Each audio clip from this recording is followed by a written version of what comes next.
কাৰণে বিটিআৰে অতিৰিক্ত 250 কোটি টকা পাব আৰু অহা বছৰ তেওঁলোকে আৰু অতিৰিক্ত 250 কোটি টকা পাব। কিন্তু ইয়াৰ এটা চৰ্ত হ'ল যে 10 কিলোমিটাৰৰ তলত কোনো ৰাস্তা হ'ব নোৱাৰিব। দলং হ'ব পাৰিব, কিন্তু ৰাস্তা হ'ব লাগিলে 10 কিলোমিটাৰ লাগিব। এটা 10 কিলোমিটাৰ বুলি কওঁতে কোনোবা এটা 9 কিলোমিটাৰ হ'লে এইটো বেলেগ কথা। তাৰমানে আমি এইটো বুজাইছোঁ যে মুখ্যমন্ত্ৰীৰ গুডউইল প্ৰজেক্টৰ অধীনত আমি অতি কমেও 50টা ৰাস্তা আমি বিটিআৰত বনাম। 50টা ৰাস্তাত যদি 1 কোটিকৈ গ'ল 50 কোটি হ'ল, কিন্তু 10 কিলোমিটাৰৰ ৰাস্তা হ'ব। টোটেল 500 কোৰ্চৰ আমাৰ ৰাস্তা হ'ব আৰু 500 কিলোমিটাৰ আমি ৰাস্তা বনাব পাৰিম। যদি দলং বনাই তেতিয়াহ'লে কম হ'ব। গতিকে আজি আমি বিটিআৰৰ বাবে এই গুডউইল প্ৰজেক্টটো আমি অনুমোদন জনাইছোঁ। 250 কোটি টকা এই বিত্তীয় বৰ্ষত পাব, 250 কোটি টকা তেওঁলোকে অহা বিত্তীয় বৰ্ষত পাব। ৰাজ্য চৰকাৰৰ লোক নিৰ্মাণ বিভাগে এই প্ৰকল্প ৰূপায়ণ কৰিব বিটিআৰ প্ৰশাসনৰ সহযোগত। আজি আমাৰ কেবিনেটত মুখ্যতঃ এইকেইটা সিদ্ধান্ত লোৱাৰ উপৰিও অসম বিধানসভাৰ আগন্তুক অধিৱেশন সম্পৰ্কে কেবিনেটত আলোচনা হয় আৰু তাৰ লগে লগে অহা 24 আৰু 25 তাৰিখ কাজিৰঙাত আমাৰ মন্ত্ৰী বিষয়া এই সকলোবিলাক লগ লাগি এটা 3দিনীয়া চিন্তন শিবিৰ অনুষ্ঠিত হ'ব। সেই শিবিৰ সম্পৰ্কেও আমি আলোচনা কৰোঁ, কাৰণ 3 দিন আমাৰ বিষয়াসকল মন্ত্ৰীসকল একেলগে আমাৰ কাজিৰঙাত থাকিব আৰু চৰকাৰৰ ভিছন সম্পৰ্কে তেওঁলোকে আলোচনা কৰিব আৰু বহুকেইজন বিশেষ ব্যক্তি আহিব যিসকলে ভাৰতবৰ্ষৰ বিভিন্ন ৰাজ্যত হৈ থকা ঘটনা প্ৰবাহৰ বিষয়ে আমাক অৱগত কৰিব, যে কোন ৰাজ্যত কি ভাল স্কিম চলি আছে, কোন ৰাজ্যৰ কি স্কিম অসমে অনুকৰণ কৰিব পাৰে, বা অসমৰ গোটেই যিটো বিকাশৰ যাত্ৰা তাত আমি কেনেকুৱা ধৰণৰ ইনোভেশ্যন আনিব পাৰোঁ, সেই বিষয়ে আমাৰ চিন্তন শিবিৰত আলোচনা হ'ব। মন্ত্ৰী আৰু অফিচাৰসকল চিফ ছেক্ৰেটাৰীৰ পৰা 24 তাৰিখে আৰম্ভ হ'ব, 25-26 ই চলিব।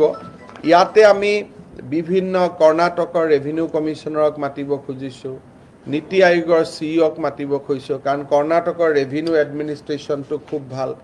GSTৰ ক্ষেত্ৰত গুজৰাটৰ টেক্স কমিশ্যনাৰক মাতিব খুজিছোঁ।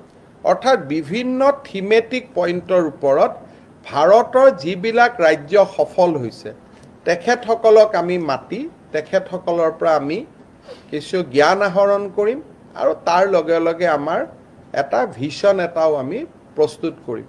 প্ৰধানমন্ত্ৰী নৰেন্দ্ৰ মোদী ডাঙৰীয়াই এই চিন্তন শিবিৰ অনুষ্ঠিত কৰিবলৈ আমাক নিৰ্দেশ দিছিলে প্ৰতিখন বিজেপি শাসিত ৰাজ্যত, আৰু আমি এই প্ৰধানমন্ত্ৰী ডাঙৰীয়াৰ নিৰ্দেশ অনুকৰণ কৰি প্ৰথম চিন্তন শিবিৰখন আমি অনুষ্ঠিত কৰিম কাজিৰঙাত। আৰু ঠিক সেইদৰে বছৰত এবাৰ বা বছৰত দুবাৰ এই চিন্তন শিবিৰ অনুষ্ঠিত হৈ থাকিব, যাতে আমাৰ অফিচাৰ আৰু মন্ত্ৰীসকলৰ মাজত ডিষ্টেঞ্চ নাথাকে, সকলোৱে যাতে আমি বুজিব পাৰোঁ যে এটা উদ্দেশ্যত আমি কাম কৰি গৈ আছোঁ। কেবিনেটত আহিবলগীয়া নিযুক্তিৰ ওপৰত আলোচনা হয়। 22 ছেপ্টেম্বৰত আমি প্ৰায় 12,000তকৈ অধিক নিবনুৱা যুৱক যুৱতীক নিযুক্তি দিম। আজি মই বিটিআৰত দতমাত যাওঁতে ডেকা ল'ৰাসকলে মোক সুধিছে যে কামাণ্ডো বেটেলিয়নৰ ৰিজাল্ট কেতিয়া দিব। 15-16 তাৰিখৰ পৰা ৰিজাল্টবিলাক দিয়া আৰম্ভ হ'ব আৰু 22 তাৰিখে আমি আৰু 12,000 অলপ বাঢ়িব, 12,000 নতুন যুৱক যুৱতীক আমি নিযুক্তি দিম আৰু এইবিলাক 100% গভৰ্ণমেণ্ট জব। 30,000 আমি দি উঠিলোঁ, 12,000 আমি দিম, অৰ্থাৎ 42,000 আৰু 30,000ৰ লিখিত পৰীক্ষা হৈ গ'ল, যিটো পৰীক্ষা চলি আছে তাৰ ৰিজাল্টটো দিব। গতিকে 1 লাখ নিযুক্তিৰ দ্ৰুত গতিত আমি আগবাঢ়ি আছোঁ 23 তাৰিখে 22ত আমাৰ 12,000 চৰকাৰী নিযুক্তি হ'ব 23 তাৰিখে 4,500 জলমিত্ৰক আমি নিযুক্তি দিম কিন্তু এই জলমিত্ৰসকলক আমি 1 লাখ নিযুক্তিত ৰখা নাই কাৰণ তেওঁলোকে ভলেণ্টিয়াৰি কাম কৰিব 6,000 টকা মাহত দৰমহা পাব তেওঁলোকক কিন্তু আমি 1 লাখ নিযুক্তিটোত ৰখা নাই এইটো 1 লাখ প্লাস কাৰণ তেওঁলোকক আমি সম্পূৰ্ণ নিযুক্তি বুলি ক'ব নোৱাৰো গতিকে 12,000 23 তাৰিখে নিযুক্তি হ'ব 22ত 23ত 4,500 জলমিত্ৰ নিযুক্তি হ'ব কিন্তু মই আকৌ কৈছো যে জলমিত্ৰসকলক আমি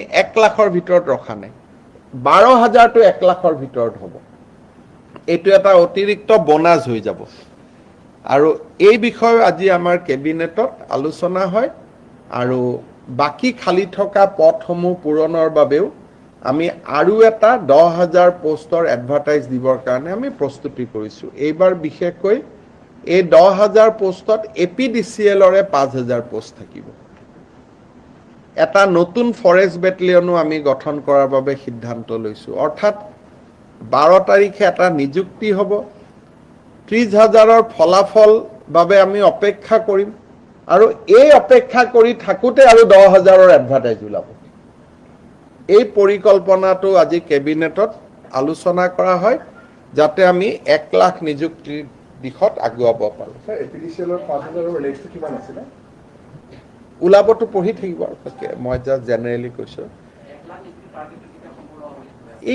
এই বছৰতে কোভিড নহলে এটা বছৰ হলতে মোৰ টাৰ্গেট আছে যে মই ইয়াৰ টাৰ্গেট শব্দটো কৰা নাই আৰু গৈ থাকিব আৰু প্ৰতিদিনে শুনি গৈ থাকিব আৰু টাৰ্গেট শব্দটো আৰু কিয় কওঁ কাৰণ পৰীক্ষাৰ ৰিজাল্ট হাইকোৰ্টৰ কেছ এইবিলাকটো লগত আনুষংগিক চলি থাকে কিন্তু আমি আমাৰ কাম চলাই গৈ থাকিম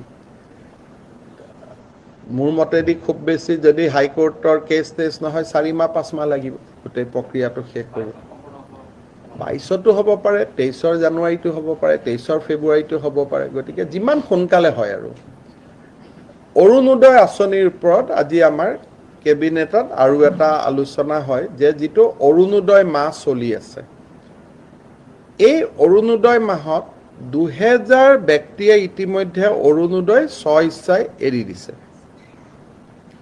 প্ৰায় 62,000 ব্যক্তি অৰুণোদয় যোগ্য নহয় বুলি ষ্টুডেন্ট বা এনসিসি ক্যাডেট সকলে ৰিপৰ্টিং কৰিছে অহা 20 সেপ্টেম্বৰৰ ভিতৰত এই অৰুণোদয় মাহৰ সামৰণি হ'ব সামৰণি হলে আমি গম পাম যে কিমান মানুহক আমি আৰু অৰুণোদয় দিব নালাগে তাৰ পৰিপ্ৰেক্ষিতত আমি নতুন অৰুণোদয় হিতাধিকাৰী সোমাব পাৰিম 6 লাখ বাজেটত আৰু 1 লাখ যদি বাদ পৰি যায় ধৰি লৈছো 7 লাখ লোকক সোমোৱাৰ প্ৰক্ৰিয়াটো আমাৰ আৰম্ভ হৈ যাব 10 অক্টোবৰৰ পৰা তেখেতসকলে তেওঁলোকৰ পাবলগীয়া পুঁজিটো বাঢ়িব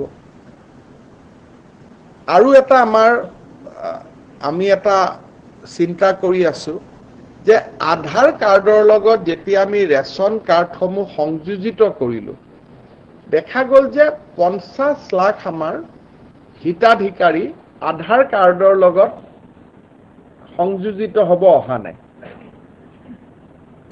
ইয়াৰ মূল কাৰণটো হ'ল কিছু লোকৰ মৃত্যু হ'ল কিছু ছোৱালী হয়তো বিয়া হৈ গ'ল আৰু দুৰ্ভাগ্যজনকভাৱে এইটো ক'ব লাগিব যে কিছু ভুৱা হিতাধিকাৰীও আছিল এটা কিমান 50 লাখৰ ভিতৰত কোনটো কিমান ধৰিব আজি টান হ'ব এটা সময়ত হিচাপটো ওলাব গতিকে এই 50 লাখ বেনিফিচিয়াৰী আমাৰ সেভিংস হ'ব এনেকুৱা এটা ধাৰণা দেখা গৈছে এইখিনি সেভিং হোৱাৰ লগে লগে আমি আৰু 50 লাখ নতুন বেনিফিচিয়াৰীক আমি নেশনাল ফুড সিকিউৰিটি আইনৰ অধীনত আমি আনিব পাৰিম অৰুণোদয় পালে 1 লাখ চাকৰি পাব 50 লাখ নতুন মানুহে আকৌ বিনামূলীয়া চাউল পাব গতিকে এই গোটেই কথাবোৰ আজি আমি কেবিনেটত আলোচনা কৰিলো আৰু মই ভাবো যে আমি যেটো এটা নিৰ্দিষ্ট লক্ষ্য আমি বান্ধি লৈছিলো সেই লক্ষ্যত আমি আগবাঢ়ি গৈ থাকিব পাৰিছো আপোনালোকৰ যদি কিবা প্ৰশ্ন আছে কৰিব পাৰে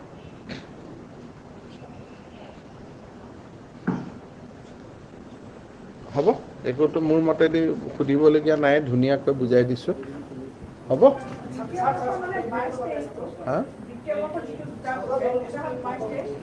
এইটো কাৰেণ্ট ইয়াৰত হ'ল 250 crore আৰু 23-24 250 crore তাৰমানে লোকসভা ইলেকশ্যনৰ আগতে 500 crore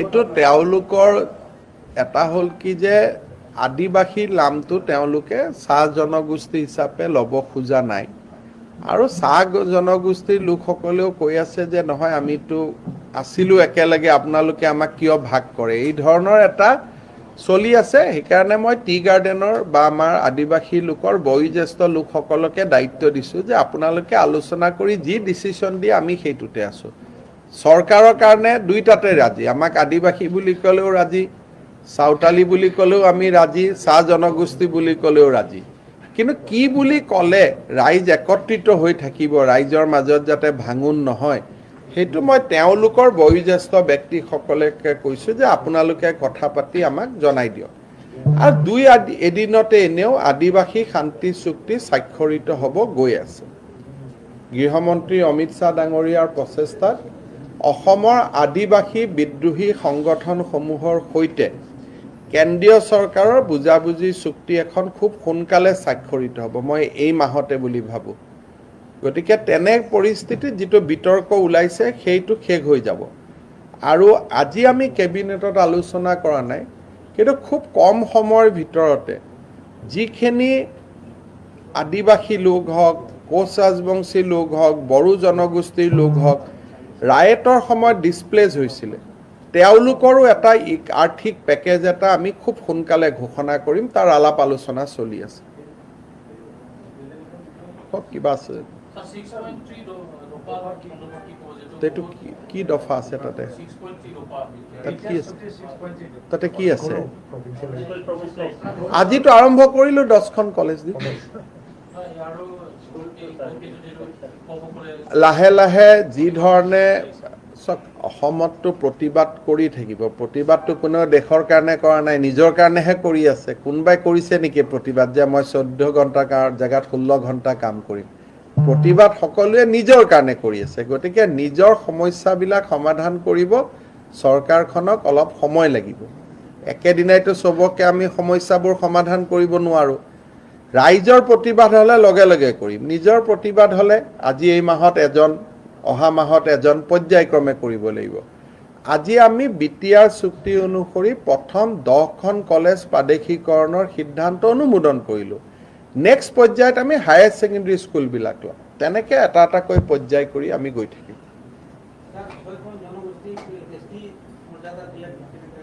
আলাপ আলোচনা চলি আছে এইটো বিভিন্ন পৰ্যায়ত আলাপ আলোচনা চলি আছে আৰু মই ভাবোঁ যে মইতো আশাবাদী তেওঁ কোন তেখেত কোন কি দায়িত্বত আছে জেচিবি মানে জিচিপিয়ে মানে কি কোচবিহাৰ মানে এইটো ৱেষ্ট বেংগল হৈ গ'ল গতিকে মই কিয় খবৰ লওঁ চক মই যিমান দূৰ জানো অনন্ত মহাৰাজক ধৰ্মীয় গুৰু বুলি মই জানো কিন্তু অসমৰ ওপৰত যি ধৰণৰ কথা বাতৰি কাকতত প্ৰকাশ হৈছে সেই কথাবিলাক মই ভাবোঁ যে ব্যক্তিগত মানুহ এজনৰ কমেণ্টৰ ওপৰত আমি কোনো গুৰুত্ব দিয়াৰ প্ৰয়োজন নাই কাৰণ এইবিলাক ব্যক্তিগত পৰ্যায়ত বহুত মানুহে বহুত কথা কৈ থাকিব কিন্তু অসমৰ বিভাজন আৰু সম্ভৱ নেকি আপোনালোকে নিজে কওকচোন আজি যিমান এইটো কথা ক'ৰ পৰা হ'ব পাৰিব এইটোতো কেতিয়াও হ'ব নোৱাৰে কিন্তু কমতাপুৰ স্বায়ত্তশাসিত পৰিষদখনক আমি অসমৰ ভৌগোলিক সীমাৰ ভিতৰতে আমি শক্তিশালী কৰিব লাগিব মোৰ মনত ইমানো ইচ্ছা আছে যে বিটিআৰক বাদ দি কমতাপুৰ স্বায়ত্তশাসিত পৰিষদক অলপ মাটিৰ লেণ্ড ৰাইটছো আমি দিব লাগিব যাতে তেওঁলোকে খিলঞ্জীয়া লোকৰ ভূমিৰ অধিকাৰ ৰক্ষণাবেক্ষণ কৰিব পাৰে বিটিআৰটোতো বিটিআৰে চালে বিটিআৰক বাদ দি অবিভক্ত গোৱালপাৰা জিলাৰ যিবিলাক স্থান আছে তাৰ ৰাভা কাউন্সিলৰ জেগাত ৰাভাসকলক আৰু বাকী জেগাত কোচ ৰাজবংশী বা কমতাপুৰ স্বায়ত্তশাসিত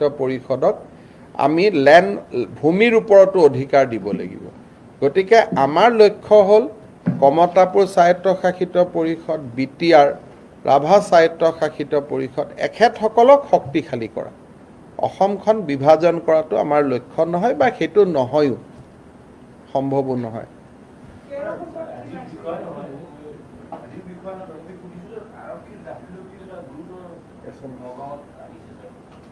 মোৰ DGP সুধি ল'ব কি আছে, মই গ'লে খবৰ ল'ম। মইতো কেবিনেটৰ ভিতৰতে আছোঁ। চাওক, জীৱন সিংহ ডাঙৰীয়াৰ লগত মোৰ মাজে মাজে টেলিফোনত কথা হৈ থাকে, কিন্তু সমস্যাটো হ'ল যে বেংগল গভৰ্ণমেণ্টৰ হাতত একাংশ নেতা আছে, আন একাংশ নেতা অসম চৰকাৰৰ লগত যোগাযোগত আছে। মই ভাবোঁ যে কেন্দ্ৰীয় চৰকাৰ, পশ্চিমবংগ চৰকাৰ, অসম চৰকাৰ তিনিওটা লগ হৈহে এইটো আলোচনা সম্ভৱ। মই অকলে কৰিলে এইটো আলোচনা সম্ভৱ নহয়। বেংগল গভৰ্ণমেণ্টে কৰিলেও কিমান সম্ভৱ হ'ব মই নাজানো। সেইকাৰণে central government, Bengal government, Assam government তিনিটাৰে যৌথ প্ৰচেষ্টা হ'লেহে মই ভাবোঁ যে এই শান্তিৰ কথা বতৰা সম্ভৱ হ'ব। আৰু এনেইতো আমি চবৰ লগতে কথা বতৰা পাতিয়ে থাকোঁ। লগ পালে ফোন কৰিলে বা মই ফোন কৰিলোঁ, এনেকুৱা কোনোবা দিনা তেওঁৰ কাষত ফোন থাকিলে তেওঁ মোক কৰিলে, মোৰ কাষত ফোন থাকিলে মই কিবা কানেকশ্যন পালে তেওঁক কৰিলোঁ। এইটোতো এটা কথা বতৰা পাতি থাকোঁ।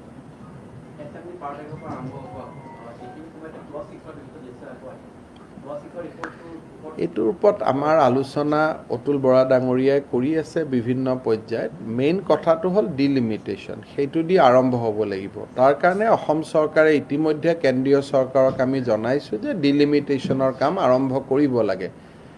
আইন আদালতৰো কিছু কথা আছে, তেওঁলোকে আৰম্ভ কৰিলেই হৈ যাব। চিফ ছেক্ৰেটাৰীসকলে চাই আছে ৰিপৰ্ট, চিফ ছেক্ৰেটাৰীসকলে চাই আছে। ইমান মানুহৰ জীৱনৰ ওপৰত ফেচলা লওঁতে ইমান দৌৰা-দৌৰি কৰিব নালাগে। 3জন কৰি অসমীয়া অফিচাৰক দায়িত্ব দিছোঁ, গতিকে তেখেতসকলে অসমৰতো ভালটোৱে কৰিব ন। পৱন বৰঠাকুৰ, ভাস্কৰ মহন্ত, গতিকে ডেফিনেটলি তেওঁলোকে অসমৰ ভালটোৱে কৰিব। অহা বছৰ এডমিশ্যন হ'ব। এইবাৰটোতো এতিয়া এডমিশ্যনৰ পৰীক্ষা হৈ গ'ল, অহা বছৰ এডমিশ্যন হ'ব। তেনেকুৱা লাইনেদি আমি আগবাঢ়িছোঁ। যদি আৰু চব, কিন্তু নেশ্যনেল মেডিকেল কাউন্সিলৰ স্বীকৃতি লাগিব। এই বছৰৰ শেষৰ ফালে নেশ্যনেল মেডিকেল কাউন্সিল কোকৰাঝাৰত আহিব আৰু কোকৰাঝাৰ ডিষ্ট্ৰিক্ট হস্পিটেল আৰু মেডিকেল কলেজৰ চামিলকৰণৰ বিষয় এটাও থাকিব। গতিকে গোটেইখিনি ঠিক ঠাক কৰি অহা বছৰ এপ্ৰিল মানৰ পৰা ৰাইজে চিকিৎসা ল'ব পাৰিব।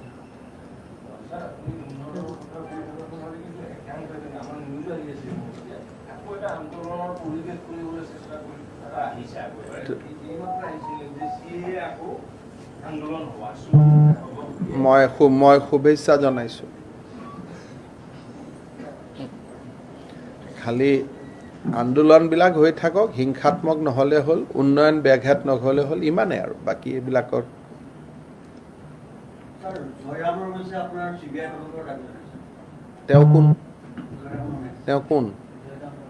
তেওঁ কোন মানুহজন কোন? মোৰ ওপৰতো যোনে তোনে যি টি দাবী কৰি থাকে, তেওঁ কোন হয়? মইতো কোনো জয়ৰাম ৰমেশৰ নাম তামে শুনা নাই। আমাৰ কোকৰাঝাৰত থাকে নেকি? ক'ত থাকে?